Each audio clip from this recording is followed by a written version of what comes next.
Pada taste, as the skin feels like. Teracun korang pula.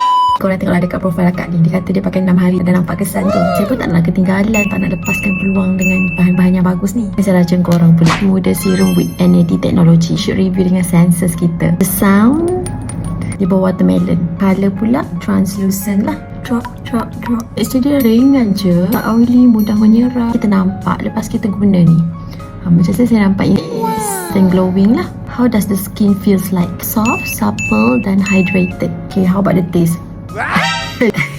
Jangan pakai ni 2 kali sehari, waktu pagi, lepas tu pakai waktu malam juga. Instant glowing je lah. Lepas dah treat, kita kena protect. Sunscreen yang ada NAD teknologi, ada SPF 50 PA++++.